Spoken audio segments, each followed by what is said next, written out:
Kenalkan, nama saya Muhammad Armel Nursena, NPM 1003011180711, Program Studi Pendidikan Agama Islam, Fakultas Tarbiyah dan Keguruan, Universitas Islam Bandung. Di sini saya mengangkat penelitian saya yang berjudulkan tentang implementasi program IMTAK, Iman dan Takwa dalam pembentukan akhlakul karimah santri mahasiswa di Pondok Pesantren Miftahul Khair Dago Bandung.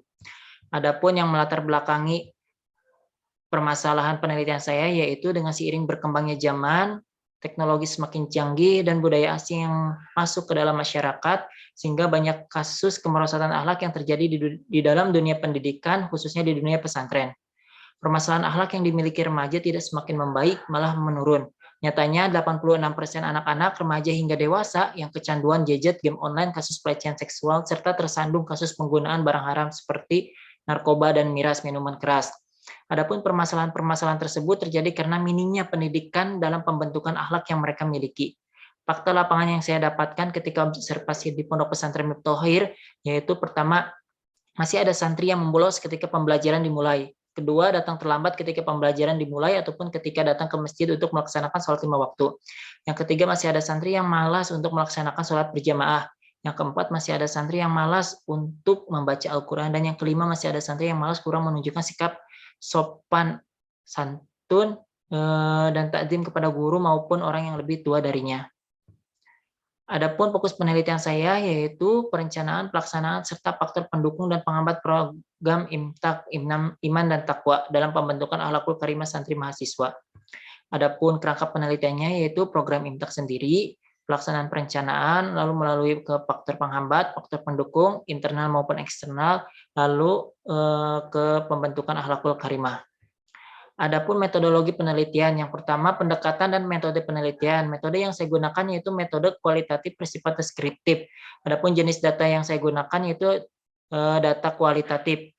Dan sumber data yang saya gunakan itu data primer dan data sekunder.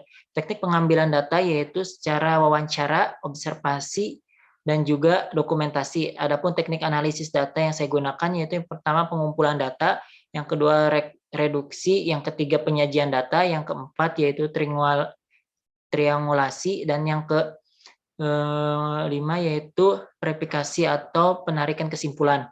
Adapun tempat dan waktu penelitian yaitu bertempatkan di Pondok Pesantren Miftahul Khair Dago Bandung dan waktunya dari Oktober sampai Desember. Adapun hasil penelitiannya dari perencanaan yaitu Pondok Pesantren Miftahul Khair membuat perencanaan dengan cara rapat Dewan Pengurus Pesantren. Dalam perancangan, program IMTAK dibuat bersama dengan seluruh Dewan Guru termasuk juga para pimpinan melalui rapat musyawarah yang disepakati secara bersama-sama. Metode yang digunakan yaitu pertama ceramah atau berdakwah, kedua simulasi atau ketiga praktik. Adapun ketentuan cara menentukan kegiatan dan tujuan program IMTAK yaitu dengan musyawarah untuk mufakat dengan adanya rapat Dewan Pimpinan, penekanan waktu kepada santri mahasiswa, dan juga penambahan materi. Adapun keefektivitasannya yaitu guru menyesuaikan jam pembelajaran pondok dengan waktu kuliah yang yaitu dengan meniadakan kegiatan pada siang hari dan menjadikan malam hari sebagai waktu dimulainya kegiatan. Adapun kegiatan yang diunggulkan yaitu MCD, Muhadoroh, Riadoh, dan juga Jarak Kubur.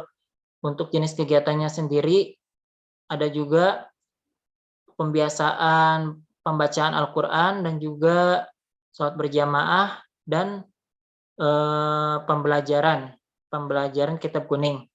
Adapun dalam pelaksanaannya, sikap dan perilaku santri mahasiswa ketika setelah mengikuti program IMTAK yaitu memiliki kesadaran yang kuat.